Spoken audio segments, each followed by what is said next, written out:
for the Kiwi. So looking at crude oil as part of this is going to be very important. We're back into the 8 handle on crude. In other words, we're actually trading at 80.60. So back into the 8 handle, but we're really nowhere near moving up into the mid 80s. I think until we do, the Kiwi is going to continue just to flounder. Not necessarily sell off, okay, but just kind of congest in this area. I'm a little bit more bullish than I am bearish on the Kiwi. Okay, so I don't know how long this price action is going to last. And again, the directional bias is fairly fresh, showing us a very new transition. So that's going to now, all that interpretation, all that discussion is going to help me now determine what it is I want to do intraday. So what I can do, first of all, is start looking at the pair on the 15, 30, and maybe even the 60-minute time frame. Looking for any kind of chart pattern that might allow me to take advantage of the movement intraday. We don't have a directional bias that is really bullish, but certainly the momentum and the sentiment right now are. 15-minute time frame, some nice downtrend line resistance coming from a channel down, but I'm really not looking at a downward market trend here, am I? I'm looking at more of a flat 34 EMA wave. I've got just a single initial trend reading, which tells me the market's really more sideways and consolidating than anything. Go to the 30-minute time frame, and on this chart, again, a little bit more sideways, a little bit more volatility, but more or less, again, sideways. 2 initial trend bar readings, again, indicating a sideways market range. Nothing really, again, I've got the channel, the falling wedge, the resistance of it, but not a whole lot of clarity in terms of what the market wants to do. You know, I mean, I've got this support level here. I've got this, top of the range here. How long does it want to stay range bound? Now here's where the challenge is. The daily time frame is very freshly bullish. The wave has hooked up. If I am thinking bullishly, it would be semi-aggressive. And that would usually eliminate from my consideration longer-term time frames. Why? Because longer-term time frames will require more and sustained organization of sentiment and momentum. And when I don't have a clear directional bias on the daily chart, I will not assume a sustained organization of sentiment and momentum in one direction, because there is no dominant overall trend. That's something to think about.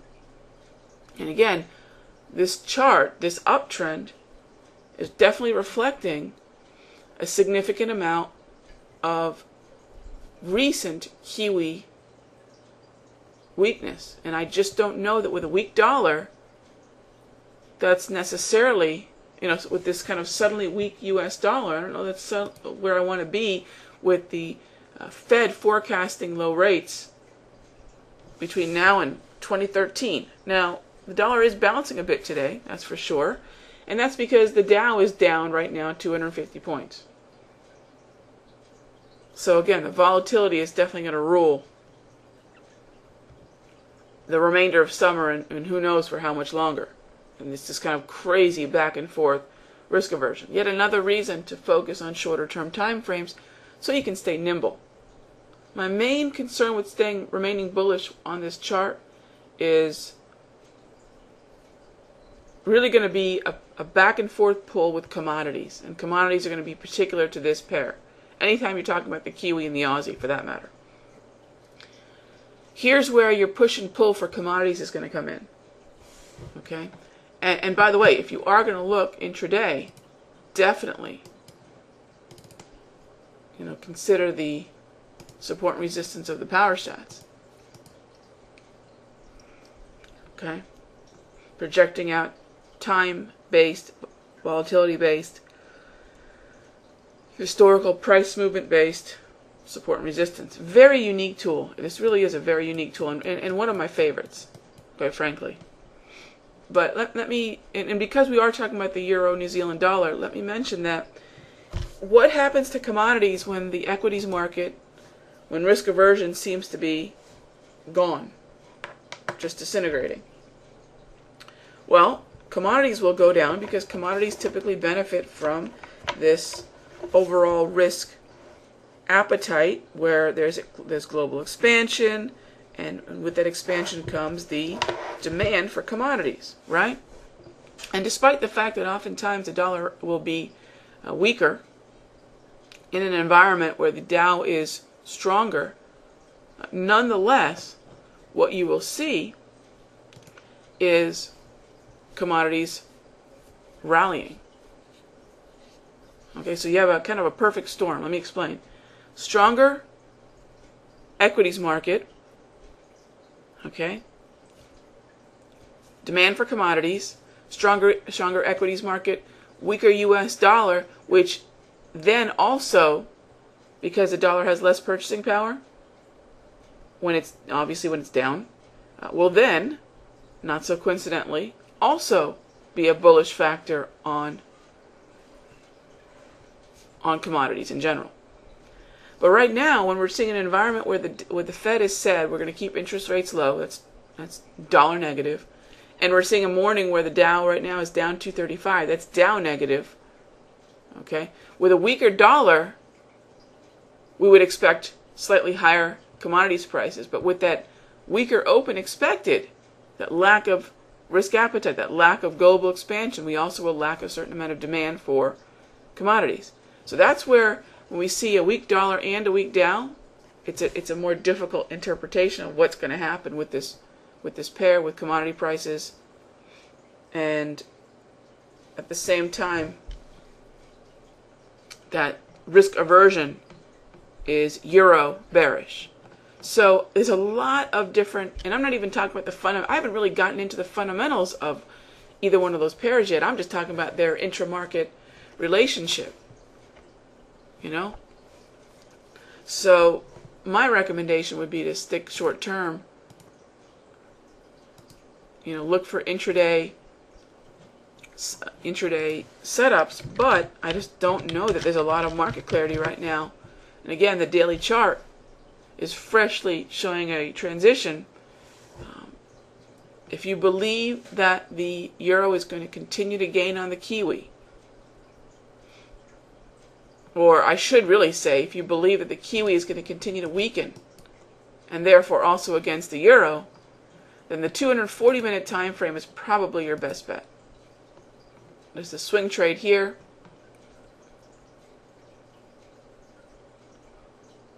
Sinking back into the zone between the 20-period simple and the 34 EMA high.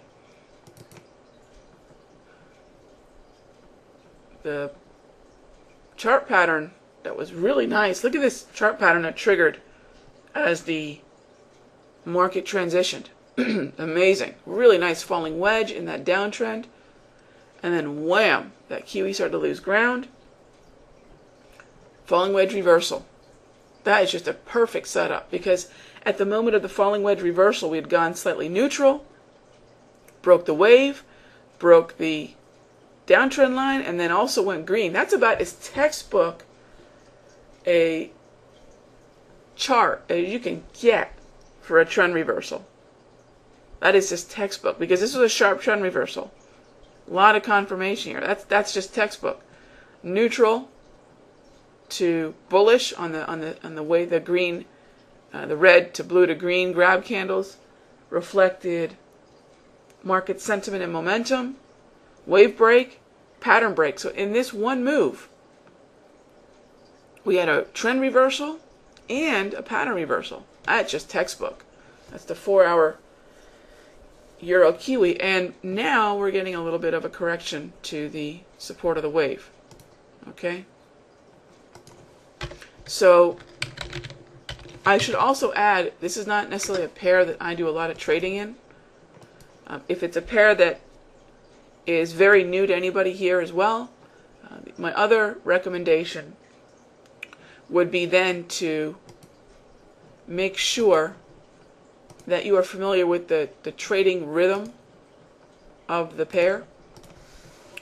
And that would bring me to the Autochartist online platform.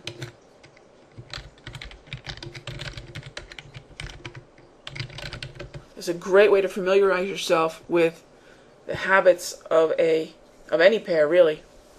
Okay, and that is to take a look at not just its price movement ranges, okay, but also the intraday hourly pip movement ranges. Okay, now I'm going to have to create a new search for this pair, which is fine. It's not a pair that I trade often, so I don't have a ready-made search for it, but that is not a problem. You can see how quick and easy it is. I can do an intraday,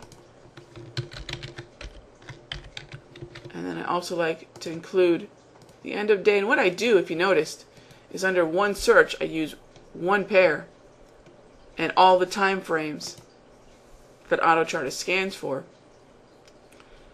And what I'm really after right now is the pip movement range. So I'm going to click on this price movement range here, click on the analysis.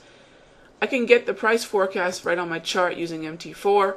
What I'm interested right now is what is the volatility like throughout the trading day. In other words, if I decide to trade this particular pair, what am I looking at in terms of when the volatility increases and decreases?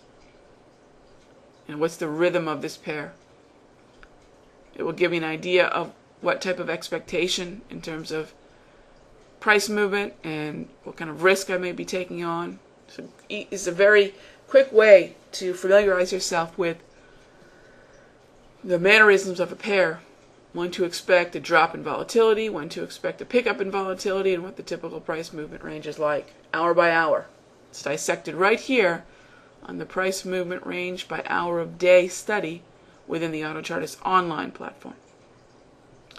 Alright, so that is our discussion for today. I know we dove really deep into a particular pair, and not necessarily one that's heavily traded, but what I hope you get out of that is the process of analysis is exactly the same. The market trend analysis, considering the intra-market relationships, the PowerStats, the price movement range for support and resistance, and to familiarize yourself with the way that, say for example, a pair that you don't trade too often, like this pair for me, how it behaves. The chart patterns, the support and resistance, the trend lines of the market. The analysis that I did is the same I would do for any pair.